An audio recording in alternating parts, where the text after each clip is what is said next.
picking up in popularity, as you mentioned, but definitely not, more often than not in the top 8. Blue-red Painter and Slivers. This is possibly a debut. Possibly. It's definitely been a long time since we've seen this deck in the top 8. One thing to note, too, is that we aren't seeing really any of the Stoneblade decks here in the top 8 right now. Only one Stoneforge Mystic strategy. We don't really see a lot of that. And then Combo Elf has been very popular in the Open Series circuit, and we don't see any of that here either. Which is odd. Yeah. I would say we've been clipping it one or more in nearly top 8, every top 8 for a while now. Spitzer versus Leaf. Both players can lay out their opening hands. We'll be underway here in just a moment. Looks like we have ourselves a Golden Gophers fan on the right. See what Craig can find for his opening hand. This is a deck that does mulligan pretty well. It is interesting, too, because Spitzer knows what he's up against here against Leaf. If he's going to try to keep certain hands in the matchup, what his Reanimator target of choice will be is he's going to take a mulligan. I don't know what to make of this matchup exactly. I could see the matchup playing out like Craig just reanimates something big and runs away with the game before Nick can get something set up. I can also see Craig going to something like Grizzlebrand and Nick being able to battle through it. You know, Iona is an interesting target in the matchup because naming green can be so powerful to shut down life in the loam, but there will be instances where that isn't the end-all be-all. Exactly. Because Nick has Mazavith, a lot of these targets on their own aren't going to be game over. So yes, Craig can draw some cards.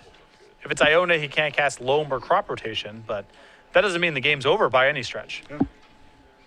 Punishing Fire, Exploration, Mana Bond, Crop Rotation, Life in the Loam, and Gamble the spells here in Leaf's deck list. A good old Gamble deck. I love it. 35 lands. Back in my day, we used to play 43 lands. Way back when. That was back when it was more Mana Bonds and Mulches. Yeah. Yeah. Sometimes a Zoran Orb to go get with your Tolarian Academy.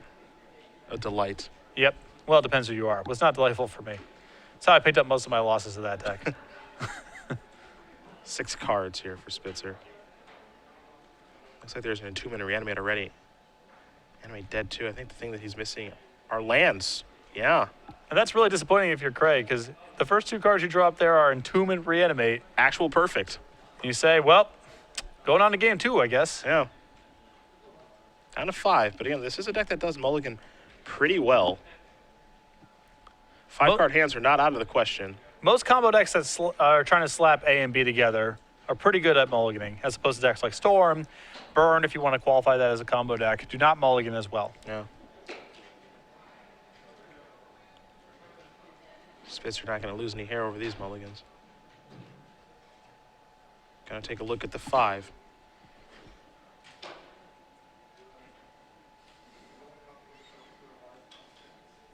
Let's see if you can find something better. Lands are a good place to start. Lotus Petal, Polluted Delta, Reanimate, Thoughtseize, and a Force of Will.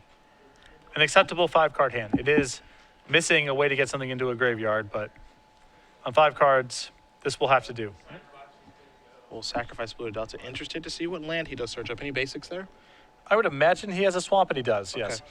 He has 4 underground seas, a swamp, an island, a bayou, I would assume for Abrupt Decay in the sideboard, which that's the case, and then fetch lands besides. Yeah, very risky to search up Underground Sea now because of Wasteland and he's on a 1-lander, though he does have a Petal for a quick shot in the arm. That's why I like getting the swamp, because the petal can provide blue mana, and since you already have the Reanimate in hand, it's not like you need that much blue mana, likely only 1 spell. There's a Thoughtseize. Let's see what Nick Leaf is working with. Outside of, obviously, a lot of lands. You see a Gamble, Punishing Fire, Mana Bond, along with a Mox Diamond, Maze of Ith, a Taiga, and a Wooded Foothills. And Wayne, Zach, Raph, come up to the stage, please. I am probably snagging that Gamble. Yeah, normally I like taking Mana Bonds from this deck because it makes it so much more explosive, but there's not that much action going on here if you take away the Gamble, because I believe Nick's plan here is to gamble, go get a Loam, play Mana Bonds, dump your hand, and then start dredging Loam. If you remove the Gamble from the equation, he can't do that. And because there's a Mox Diamond in Nick's hand, I think the Gamble for Loam is already pretty threatening. Yeah. He can start getting something going really fast here. Now, the way that I would look at this hand is I wouldn't look at that card as actual Gamble. I would look at that card as a proxy for Life in the Loam. Exactly. Except one without Dredge. So Yeah. very juicy to get out of his hand. Looks like he may be leaning that way. Again, I understand the instinct to look at mana bonds because when mana bonds is in a land's opening hand, usually the deck functions on a very different level. But Nick's hand does not do very much in the absence of that gamble. Leaf will draw a card for the turn. Did not get a great look at it, but we know what he's got outside of his draw step. See how he wants to move forward here. If he does want a mana bond or not this turn. Looks like he's going to start with a Taiga. There's an exploration, so that's the draw step. And exploration is sort of the best of both worlds here. It is a lot of the acceleration that mana bonds would provide without having to commit his entire hand. There's a second land for the turn. And pass the turn back. No Maze of Ith just yet here. Pluto Delta the draw for Spitzer. We'll play that. Again, the hand for him is Reanimate, a Force Will, and a Lotus Petal. So back to Leaf we will go. Leaf will draw a card. Didn't get a great look at it. Did look like a land. I think it might have been Grove of the Burn Willows. Ah, set up the old Punishing Fire engine, shall we? There it is. The slowest of clocks. Gotta work him down somehow. Hopefully not like that. Careful study of the draw. I always do find it interesting in situations like this if you're supposed to cast a Careful Study now because, you know, you don't really have anything great to discard, though I suppose that Spitzer does have one card he's happy to discard here in Force of Will. It's not really doing all that much. Exactly. And he has Reanimate in hand, and he has no idea when he's going to get locked out of black mana altogether because Nick can just start drawing ports, and then it might be cumbersome to try to get something into play. So I think it's good for Craig to take a shot here. Just get anything into play while Nick's got nothing going on.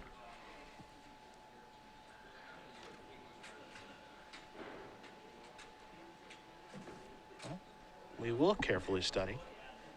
2 cards coming. See what these are very quickly. 2 dazes. No thanks. I would just discard the 2 dazes. I am kind of in agreement. I actually like keeping Lotus Petals. I like having the shot on the arm in case Leaf draws a Rashad port. For sure. No, the petal I think is pretty valuable in this hand. Now, I can understand wanting to discard that to have Force Will plus a blue card. Mm-hmm. So in case, Nick does, peel a gamble, for example. You want to be able to counter that, so. But it's basically only gamble you're playing around here. Because yes, you can Force a Will alone, but that's not a long-term solution. Yeah, you're not happy to do that. So the only thing gamble is good, the Force of Will is good against here, rather, is the gamble. So I suppose it's fine against crop rotation too. It's okay against that.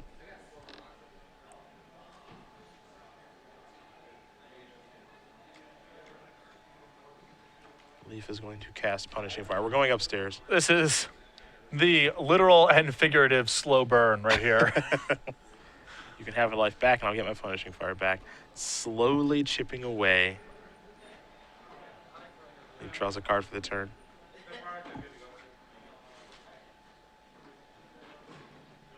But now Rashad Port's a very dangerous draw if you're on Craig's side of the table. Yep.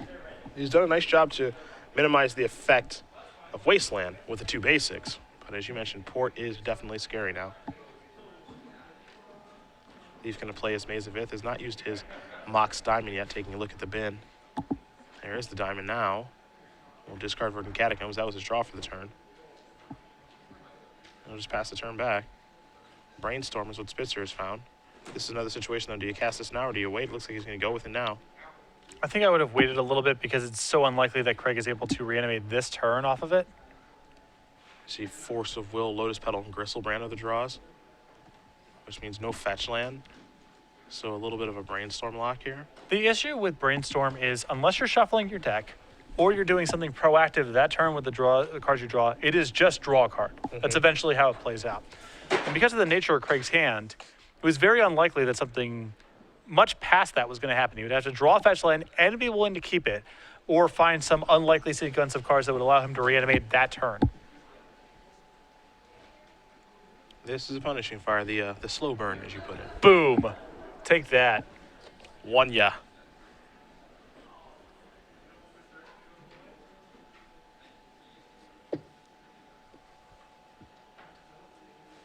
Wasteland comes into play. Back to Spitzer we go. He already knows what he's going to draw, which is Reanimate. He knows his next draw, too. And upstairs. Pick it up.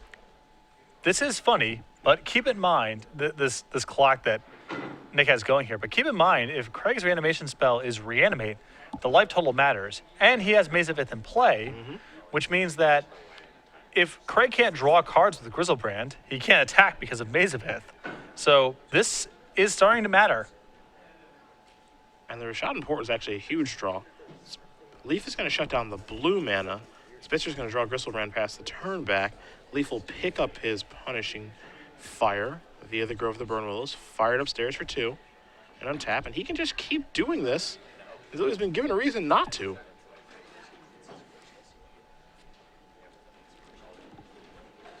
And Spitzer's in a pretty bad spot right now. I love games like this because I feel like I always have to give the disclaimer to the people watching at home. If you're not familiar with Legacy, you have to believe me, these are powerful decks. They are, yes. You're not really seeing it. Here's a life from the loam. Tommy top deck there. So a couple fetch lands going to go back. Verdant Catacombs and a Wooded Foothills. Foothills going to come into play, as will the Verdant Catacombs due to exploration. That's why he's able to play 2 lands in 1 turn. And just pass the turn back with the Port activation here to shut down the blue. Entomb is the draw. And now you the mentioned Port. it. Well, he can go and reanimate anything he wants to now. And I would imagine that if I were in Craig's position, I would want to go get Tidesprout Tyrant.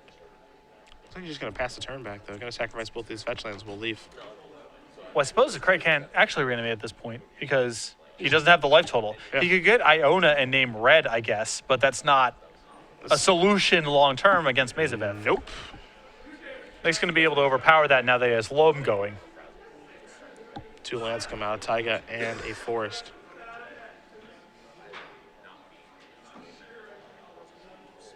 Yeah, oddly enough, when your reanimation spell is actually reanimate instead of exhume or animate dead, your life total does matter. So these chip shots with the Punishing Fire, as little as they are, they do matter and they do add up.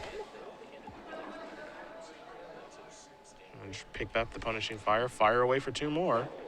And Craig doesn't have the mana to go through Exhume, so he probably has to go through Reanimate. And Dredge Loam here.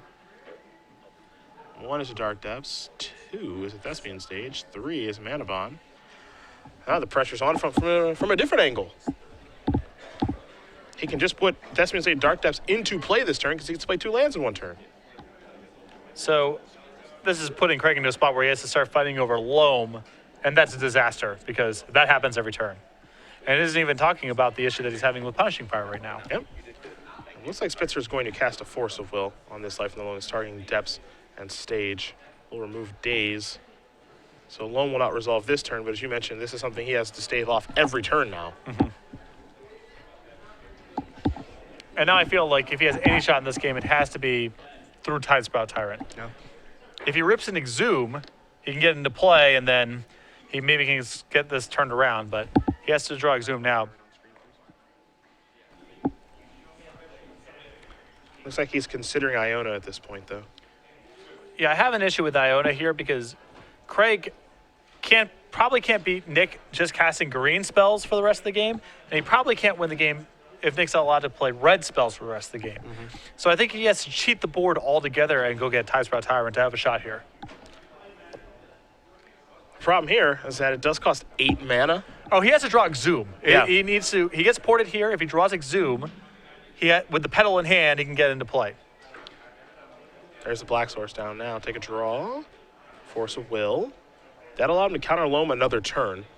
So that's a small victory. Pass the turn back. Pick up the Punishing Fire here. And shoot you for another one. Put you down to 7.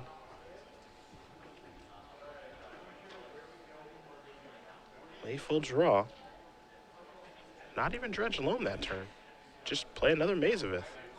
Surprising because last turn, if Craig was willing to force a Will Loam last turn, it feels like you just want to run that turn back. There's a real possibility that maybe he just forgot Loam was in his graveyard as he draws a copy of Reanimate, does Spitzer. Pass it back. Leaf. Here's a life. Now lose 2 of them. Down to 6. There it is. I honestly think he just may have forgotten last turn. Maybe. Yeah. Gonna dredge 3 cards. Wooded Foothills is 1. Rashad Board is 2. Dark Depths is 3. Gonna put him to the test again. Just gonna figure out the best way how. Doesn't need Wasteland. So here is Life in the Loam. Targets need to be declared with Life in the Loam before the spell does resolve. So Leaf will declare his targets with Loam. Looks like a Stage, a Depths, and a Port. 3 pretty nice targets. And Spitzer will have to Force Will this too. So he's gonna go down to 5 now. As the Punishing Fire keeps chipping away.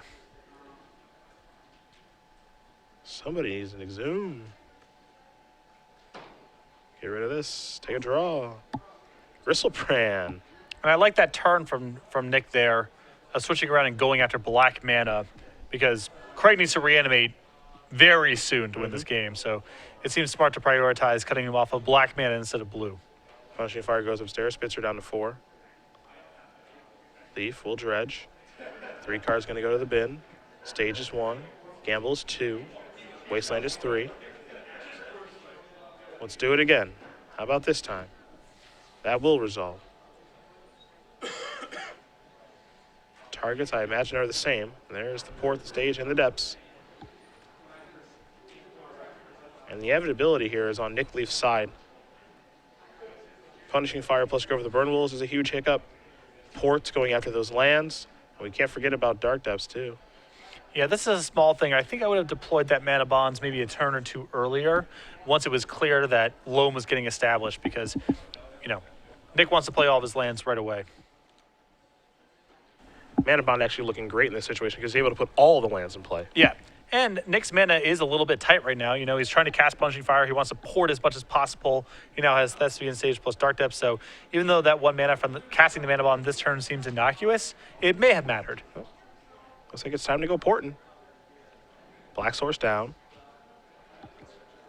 Spitzer saying, can I draw, please? No? Darn it. Okay. At this point, Nick still has the mana left over to make a Merit Lage token. Yeah, so just lock him up, and that's exactly what Nick Leaf does with his lands deck. Winning game number 1 here over Craig Spitzer. Our 6th seed is up a game. We'll get to the sideboards in just a moment, but we are going to come back here to the booth for our 3-month premium giveaway. I've got the rules. You have the question. I hope you're ready. I have the question. You do have the question. Okay. So we've been very Grand Prix New Jersey focused, as it's a big event coming up in November. SCGMINN will be hosting it. We're very excited about it. So we're rolling out a lot of information, and all the trivia questions do pertain to that. So the question I have for you is, we have a guest of honor, an artist coming over from England, who does not travel to the States very often to do signings and all that kind of stuff. We're very excited to fly him out. He's recently had a successful Kickstarter, known for iconic land images. Can you name that artist? Hashtag your answer with the hashtag of SCG Premium. Make sure you're following at SCG Live on Twitter. As usual, this is about accuracy, not speed, as we'll be announcing the winner at the conclusion of our quarterfinal round. Just make sure you do that. Do use, that hashtag and are following SCG Live on Twitter. 1 winner, 3 months. Announce the conclusion of our quarterfinal round. Good question. Thanks. I like that one. Job well done. You snuck it on me. I put you on the spot there, but you're a professional. You're fine. Head back to the match. Take a look at the sideboards here. Spitzer has 2 Needles, 2 Tormod's Crypts, an Ashen Rider, 3 Abrupt Decays, a Coffin Purge, a Duress, 2 Massacres, and 3 Show and Tells. What do we like here? Well, whether or not he wants to show and tell depends on Nick's sideboard, because that's a way of getting things into play when your graveyard's being taxed. Doesn't seem like Nick is that heavy on that sort of element, so I guess he doesn't have to go to show and tell. I think the Coffin Purge is good to bring in here as a way to fight Loam. I think the 2 copies of Tormod's Crypt as well, even though I think Coffin Purge is the better of the 2. And the 2 copies of Pithing Needle I think he wants because Maze of Ith is annoying for Craig.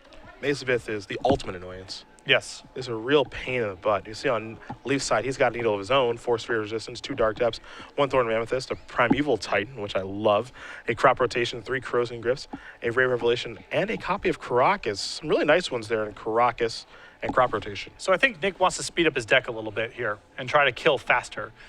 So I'd like bringing in the Crop Rotation along the side, the 2 copies of Dark Depths to speed the deck up a little bit. And the 1 Caracas is a great bullet in the event that Craig reanimates a legend. Once upon a time, in these Reanimator decks, I know some players used to go towards the old Realm Razor. Oh, wow, really? Yes, I've seen some Realm Razors be reanimated. When Lance was very popular in the Open Series many moons ago, Reanimator players used to go towards Realm Razor to eat all their lands. Can't be Caracas. Correct? Probably can't kill it. Very unlikely. And it probably kills them before they can reassemble a board. No. pretty sweet deck. Eat all those lands. There was a world where, I remember many moons ago as well, people used to reanimate, Petrodon Yes. and get 2 lands. That old beastie from Nemesis, I think. I worked on Reanimator decks in passing for my first Pro Tour, which was Pro Tour New Orleans. Okay. And soon thereafter, Petrodon got printed and then it got incorporated to the deck. I do like that this is first of all, it's not. It's from Torment. Exactly. So I said Nemesis from Torment. my first Pro Tour, Odyssey, was the most recent set. And then this got printed next. So when we started working on Reanimator for the next Pro Tour and for PTQs, we had a Petrodon. Nice. Because if you just Good get guy, it yeah. on a deck that's playing normal Magic, they're dead. Yeah. Stone Rain them twice and start attacking for 5. I do like that it's creature type Nightmare Beast. Well, there was a cycle of nightmares. All of them that came into play removed something, and then when you got rid of the nightmare, reality returned as you once knew it. That's good flavor right Good there. flavor. Yes. The Nightmare Beast that is Petrodon. I've had my lands when I was a youngster. I had many lands stone rained by that thing. Beautiful. Just good magic. You wanted to play? That's too bad. I was really worried you might take a game action, so I'm going to just take all of your mana or your hand or counter every spell you cast, or it's a different game. Legacy still has a little bit of elements of that, but the creatures that Magic has printed in the last 5 or 6 years are so good that even Legacy is becoming a more proactive format. Of course, our other matches, when we do have updates for you guys, we will let you know. Our 1 versus 8 is Jesse Olsen playing a blue-red painter against Blake Petrell playing Slivers. That'll be, I think, our backup match. We have Anthony Lean playing Jeskai Delver against Michael Horn playing blue-red Delver. That's our 4 versus 5. And then Daryl Feltner playing Miracles against Jake Shue playing Storm. That's our 7 versus 2. So any updates, we'll let you guys know. And what is also interesting about this top 8 is this has the potential to be either very fast or very slow, depending on Indeed. which decks advance. Indeed. We've got Slivers and Blue-Red Painter going into a 3rd game. Slivers putting up a fight. The old meat hooks. Named after the weird art of many of the Tempest block slivers. It's very strange arms, yes. Muscle, Hibernation sliver, some weird art. Sweet art, though. That's the good Sliver art. You don't like the new sliver art? No. I don't like aliens. Not a big fan. Yeah, they do look a little more like Predator, I suppose, than aliens. But Yeah. what they don't look like are slivers. So I don't like the new art that much. Okay. But this is an old topic that the Magic community got very upset about. I'm rather indifferent on these sorts of things. Yeah, I think their art direction is way more polished than it used to be. But I can understand you bring back this creature type trying to capitalize on nostalgia, and then you change the art direction. You know, it feels disingenuous to certain people. I can sympathize. But I was never a big Slivers guy anyway, so that's why I'm rather indifferent on the matter. Exactly. I just know I never want to play against a Crystalline. And Really McDonald's said we're bringing back the Shamrock Shake, but they didn't make it green. It would feel disingenuous, right? They're trying to capitalize on your nostalgia, Yep. and they don't follow through the whole way. Now my question is, would it still be disgusting? Most likely, yes. Okay, I just want to make sure. That feels like the defining characteristic of the Shamrock I just Shake. wanted to confirm. It's tied with green, I guess, is disgusting. Okay. Because if it's blue and the same flavor, that's still not okay. Exactly. Yeah. Gotcha. People, when it seems like you're trying to capitalize on nostalgia, man, people can get sensitive about the details. Absolutely. Rightly so. What if that disgusting soda that came back, what is it called? That horrible soda. Surge? What if they changed the flavor of that? People would be furious. What if they brought back Search and it didn't kill you? Yep. People would be upset. That would be bad. Defining characteristic. Yep. That would be bad. That would not be okay. Got to be careful with this stuff. Craig going to finish shuffling up here. We'll have game number 2 for you underway in just a moment. Very thorough randomizer.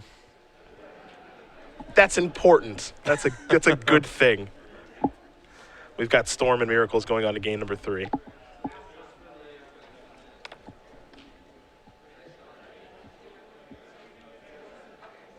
This matchup does look a little tough here for Spitzer, though last game, to be fair, not an explosive draw from Reanimator and did Mulligan a 5. This is a weird matchup to me because I can see both decks producing lopsided draws that the other person can't really function against.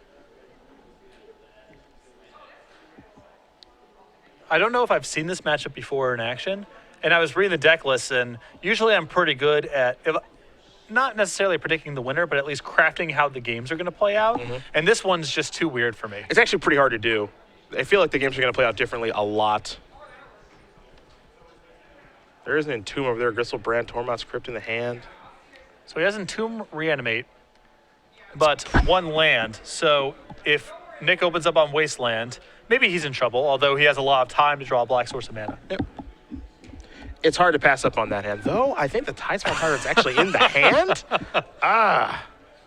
That's tough.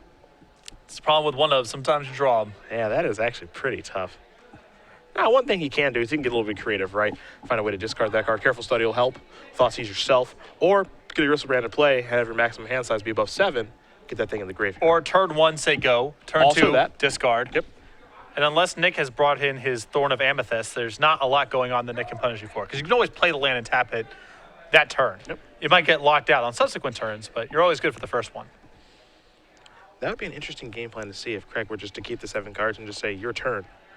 Next turn, draw, discard the Tyrant, and then the next turn, play a land and reanimate. But that's not what we're going to see. We will see the more traditional play, which is playing the Underground Sea, pass the turn back. Hope you don't have a Wasteland. That's a forest. That's not a Wasteland. Let's see what this is. Nothing too fancy out of Craig, and it's possible he wants to get Iona anyway and just name green. Yep. Hope that's good enough. Exploration. A little bit of a shoulder shrug. That's the problem card. Ugh. The Wasteland.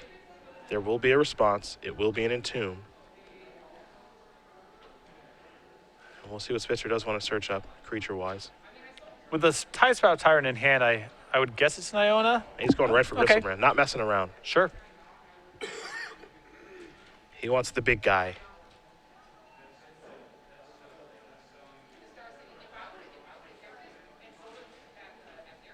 That thing is pretty angry, so. I don't mind this play. He also might not have a lot to follow up a Tidespout Tyrant with, given Iona may not even be a lock from this if Nick plays something like Maze of Ith. So Force of Will was the draw. Here's a Tormod's Crypt. Just to make sure nothing crazy happens. Leaf and a draw card here. Looks like a copy of Exploration. Does have a copy of Crop Rotation, too. Does he have a Bajuka Bog to search up, I think, is a fun question. He actually does.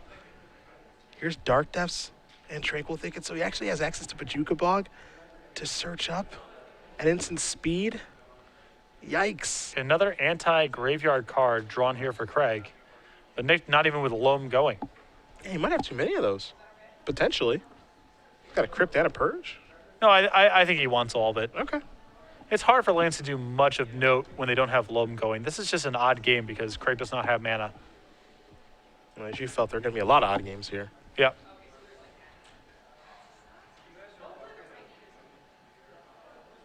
Another odd thing that can happen right now is because Leaf does have Dark Depths in play and Crop Rotation in hand, he can work his way to his 20/20. I guess it's faster than the Punishing Fire kill he was going for last game. One could argue. There's a Bayou. That's a Reanimate targeting Gristlebrand. So will Leaf make a move here? He's got a green mana. This is a Crop Rotation, sacrificing the Tranquil Thicket. This has to be Force of Will. I would counter this if I were Spitzer. Crop Rotation represents a lot of things. Bajuka Bog and Thespian Sage among them. This is a Force of Will. Moving his Tidespout Tyrant, so Crop Rotation does not resolve. Losing the Tidespout Tyrant here is a cost, though. There's no way for him to get in the graveyard now. It's been exiled. This is another Crop Rotation. Jeez. Means business. This one will resolve. You saw him float a mana to play around days there. He'll get a Bajuka Bog. Trigger on that card means that Mr. Spitzer's graveyard is no longer with us. And I've seen tutoring for Bajuka Bug at instant speed do work against all sorts of decks like this. Yeah. What a huge beating this just was, having both Crop Rotations there. And now Craig's hand is nonsense. I think it's Gristlebrand, a Coffin Purge. It is quite ugly, to say It's the two least. Gristlebrands and a Coffin Purge now, Yeah. so. At Leaf. this point, manual style with the Dart Depths may be good enough. Ooh, the tick down. Here's a Careful Study, but that land in play is a Bayou. That's not so good. Leaf gonna draw a card. That's a Maze of Ith. That one doesn't tap for mana. Another Careful Study here for Spitzer. These draw steps are going to be kind of humorous for each player. Let's see what Leaf can pick up. That's a Verdant Catacombs. Pass the turn back over to Spitzer, who will draw a Elish Norn. Perfect. Sacrifices Verdant Catacombs. We might be going manual. The beauty and misery of Legacy on full display so far. Dark Depths now 9 turns away from creating a 2020. Just some weird games. Yeah, that's why it's great. I cannot get enough. It's been a while since I've seen a manual kill. I think you probably had to go back to, I would guess Ken Haas was the last time I've seen it. That's in his range. Yeah. Much earlier this year, probably during season 1. Mm-hmm. Leaf will draw a card. Because, hey, you know what? What's the rush?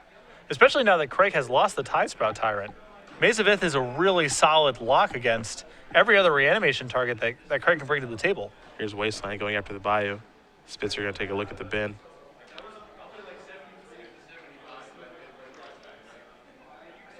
Considering maybe a Tormod script, but No real rush. He can always encrypt whenever he wants to. also has Coffin Purge in hand too, so may have thought about casting that, but none of the above. Back to Spitzer we go after drawing a Thoughtseize. Take it on down. Grove of the Burn Willows. Leaf gonna take a look at his graveyard really quick just to make sure there's no Punishing Fire down there. It doesn't look to be. Back to Spitzer we go. Animate Dead the draw. And I think unless Nick rips a Thespian Sage, we know how this one's ending. Yep. I got a feeling it's gonna end with a 2020 no matter what. Right, it's only, is it Thespian Stage or is it just au natural? That'll answer your question. Lame. Thespian Stage, the draw gonna come directly into play here for Leaf. A Lotus Petal, the draw here for Spitzer. Ooh, mana.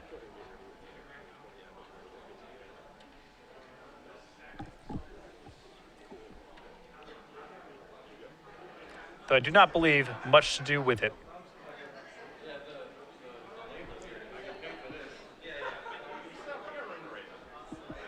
Petal's gonna sacrifice for some mana.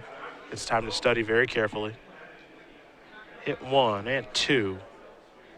Brainstorm and Lotus Petal among the cards. Spitzer about to discard 2 of them. And this is one of the matchups where you can see why people sometimes went to Inkwell Leviathan as a target. Oh yeah. Because these Maze of Iths are really awkward for Craig to play against. There's another Lotus Petal. Let's try it again, I think.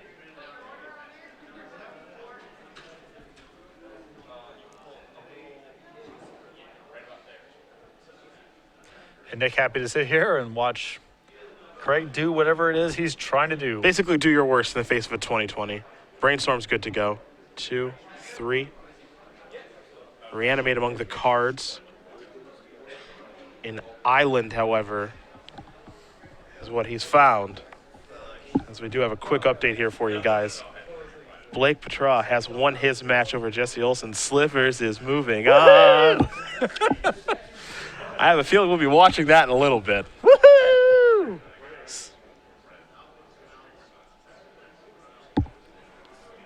There's the island.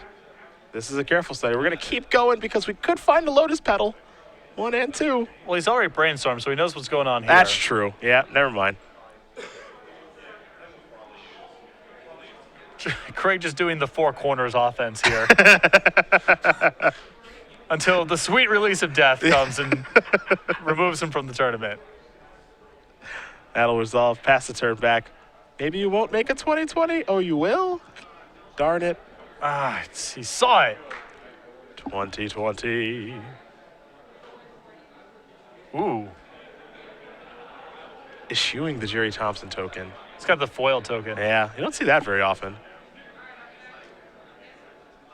Hiya. Extended. Nick Leaf going to win this match over Craig Spitzer. 2-0. Lands will down Reanimator, and that's moving on as well. So the underdogs are getting the job done so far. Leaf, our 6th seed, and Blake Petrau, our 8th seed, have moved on so far. And they are opposite sides of the bracket, so we could be in line for a rematch of our